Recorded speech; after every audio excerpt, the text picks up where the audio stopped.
Quando a gente pensa em repository é um padrão, como muitos outros, que eu acho que ele é muito deturpado, várias roupagens são dadas a ele, e não dá para dizer que existe um único repository no mundo.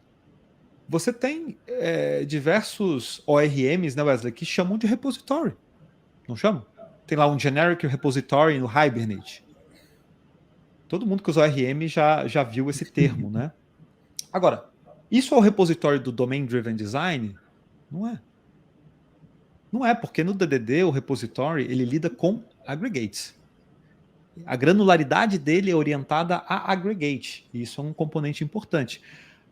E isso muda o jogo, isso muda tudo. Isso faz com que você tenha um distanciamento, talvez, do que a gente conhece como ACID, né? Que é essa ideia de você ter atomicidade, consistência, isolamento, durabilidade, porque você passa a persistir os agregados de forma independente. Aí que vem padrões como, por exemplo, o Unity of Work, muito usado pela galera do C#, onde você tem uma espécie de buffer em que você registra as operações que você faz. Quando você termina de fazer tudo, você dá um commit, um execute no final, ou você desfaz. Isso nem sempre é trivial de ser implementado, principalmente em tipos de plataformas que não tem thread, já que é muito comum que você faça o bind da session na thread. Então você pega, por exemplo, historicamente, tá? Eu sei que o Node.js hoje já tem threads, mas historicamente você tem que carregar esse Unity of Work para lá e para cá, pode dar um trabalhinho um pouco maior. E nem tudo são dados, nem tudo se resume a dados, nem tudo se resume a persistência. Quando a gente pensa em microserviço, um dos pontos que, na minha opinião, ele acaba viabilizando é a modelagem estratégica, que é justamente essa subdivisão do domínio, ou seja, eu tenho lá o meu e-commerce, eu separo em bounded context o que é processamento de nota fiscal, o que é expedição de estoque, o que é shipping, o que é toda a parte de processamento de pagamento, eu vou criando essas separações. O microservice ele pode entrar, né, não necessariamente, mas ele pode entrar, você pode ter bounded context sem microservice, mas ele pode entrar como um fator legal de separação, onde você tem independência, onde você tem escalabilidade.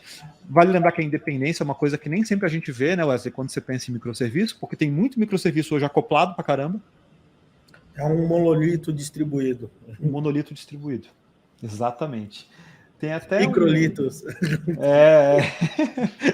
Tem o modulito, tem o microlito. Tem até um livro bem legal que eu até recomendo pra galera, que é esse aqui, ó. Chama Practical Microservice. Eu até já devo ter falado dele aqui em alguma outra live contigo.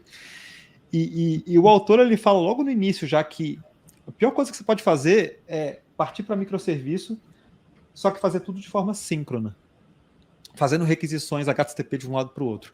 Você vai ter mais ou menos o mesmo acoplamento, o mesmo nível de dependência entre as partes do teu sistema, só que agregando um fator extremamente arriscado, que é a rede, né? Então, em teoria, o microserviço devia trazer sim essa independência, devia trazer sim a possibilidade de escalabilidade. Dependendo de como você implementa, você pode estar até favorecendo uma escalabilidade pior. Você vai estar distribuindo em múltiplos processos, aplicações diferentes, ocupando mais espaços, endereços de memória, sobrecarregando um pouco mais o escalonador da máquina, só que acoplando tudo no nível de rede.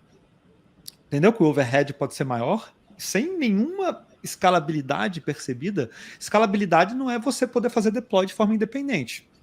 De forma alguma. Inclusive, fazer deploy de forma independente não é independência, já que se você fizer e o algoritmo que foi executado no serviço principal dá um problema por causa da indisponibilidade, então você não tem o teu sistema mais disponível, tá? Então, assim, não é tão simples quanto parece, né? Só usar microserviços, sem dúvida, não basta. Só sair fazendo a requisição HTTP de um lado para o outro não basta. O pior dos mundos é ser distribuído e síncrono. Tá bom, pessoal? Isso é uma coisa importante de ter em mente quando você entra nesse mundo, né? Quando você vai por esse caminho, você, de certa forma, tem um fluxo difícil de gerenciar de forma resiliente? O que é... Fala aí da resiliência, Wesley, tu que é mestre no assunto. Resiliência tem aquele ditado simples, né? Tem uma imagem de uma árvore torta, com o vento batendo, e fala, resiliência é isso, a gente enverga, mas não quebra, ou seja, a gente consegue se adaptar a situações não necessariamente comuns, né? Mas sem gerar, vamos dizer, sem quebrar de forma geral. Você pode, eventualmente, gerar uma indisponibilidade numa parte do sistema, mas o sistema em si, né, ele se mantém funcionando sempre, né? Então, ser resiliente é conseguir sempre ter um plano B, partindo sempre do princípio que algo ruim vai acontecer. E você pode ter certeza, meu querido desenvolvedor e desenvolvedora, que sim, aquela parada ruim vai acontecer uma hora com o seu sistema. Então, sempre tem um plano B, né? Sempre tente manter resiliência. É difícil, é complexo, né? E é aquela história, quanto mais resiliente você quer deixar o seu sistema, né? Muitas vezes mais custo acaba estando envolvido, porque muitas vezes resiliência não tem a ver só com a nível de software, tem a ver com nível de hardware, tem a nível de AZ, de zona de disponibilidade, tem a nível de região, tem a nível de cloud provider, né? Então, assim, tudo, né? Então, cada 9 na disponibilidade que você quer dar para o seu serviço, né? Mais caro vai ficar em todos os aspectos, né? Inclusive essa parte de resiliência. Então, não é algo simples de conseguir, mas você tem que pensar, se você está trabalhando com uma aplicação distribuída, né, a ideia é que você consiga manter resiliência. E, sem dúvidas, uma coisa que é básica, que é o que o Brans acabou de falar, evite ao máximo trabalhar de forma assíncrona.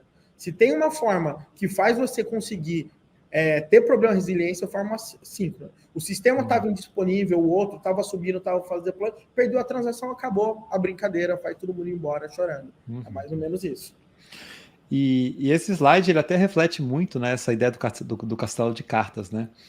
Porque é como se o processo que você está executando estivesse lá no topo do castelo e essas cartas que estão embaixo fossem todas as chamadas síncronas que você faz, todo o grafo que é formado pelo conjunto de chamadas síncronas, e que uma simples chamada dessa que quebre, seja porque... E vários fatores podem acontecer, tá? Alguém está fazendo deploy e está indisponível. Alguém subiu a aplicação com defeito num determinado ponto que gerou uma exception e deu um problema naquela determinada requisição que foi em cascata até a origem. Isso no orquestrador principal. Você pode eventualmente ter um problema até mesmo de sobrecarga de recurso, porque, por exemplo, nem todos os microserviços eles consomem o hardware que existe de forma igual. Por exemplo, o Wesley faz sistemas que convertem vídeo. O sistema que converte vídeo não tem o mesmo grau de escalabilidade do que alguma coisa que, sei lá, faz uma operação mais trivial. Então, serviços que às vezes precisam gerar um PDF, converter um vídeo, sabe, fazer zipar alguma coisa, fazer uma exportação de dados, coisas que geram I/O. O que é lento na computação? É entrada e saída. Quando você fala em operações feitas em cima de registradores de CPU, até mesmo em cima de memória, você está falando de nanosegundos, sabe? Você tá indo para outro patamar. Quando você vai acessar uma rede, um disco, as coisas realmente mudam de figura. Então, você começa a criar um castelo de cartas, e aí imagina o seguinte, você tem um problema na transcrição das legendas naquele processo lá do upload de vídeo do YouTube. Então você foi lá, você recebeu o vídeo, você, como o Wesley falou, né, jogou num bucket, você armazenou de forma crua, você chamou um segundo método para fazer essa conversão, fez a conversão, até discutível, né, se isso provavelmente nem é síncrono, mas tudo bem, ainda que seja um algoritmo procedural. E aí lá no meio do caminho você tem a conversão, né, a transcrição das legendas, ela dá problema. Duas coisas podem acontecer.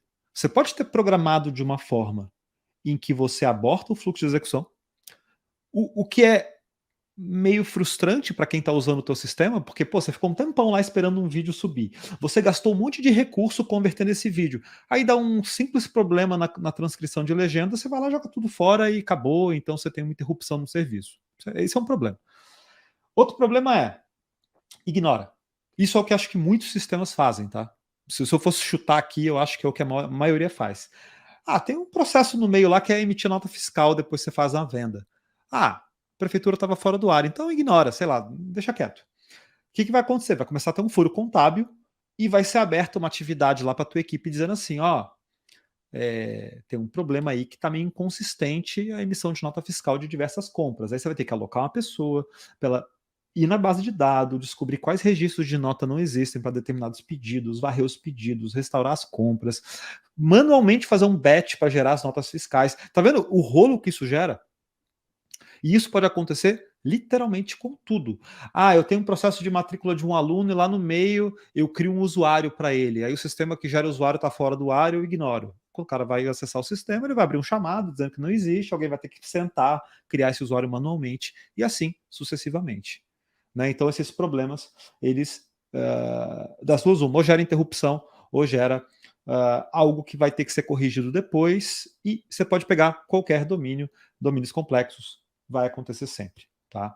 Como é que você resolve isso? Se fosse fácil, né, a gente não precisava estar discutindo. Né?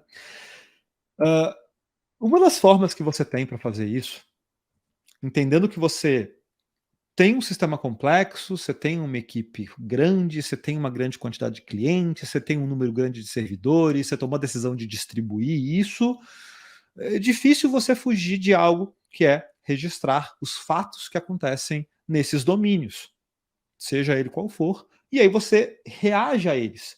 Uma arquitetura orientada a evento é basicamente isso, é o registro dos fatos que aconteceram e a reação que você dá a esses fatos. Ponto. Essa é a arquitetura orientada a eventos, tá? Event Driven Architecture. E esses fatos são exatamente os eventos que aconteceram. Quando uma pessoa está numa cozinha do restaurante e chega uma comanda, esse é o evento que registrou o pedido do cliente e ela é o handler que vai reagir a esse evento. Ela é consumidora do evento que foi gerado pelo cliente.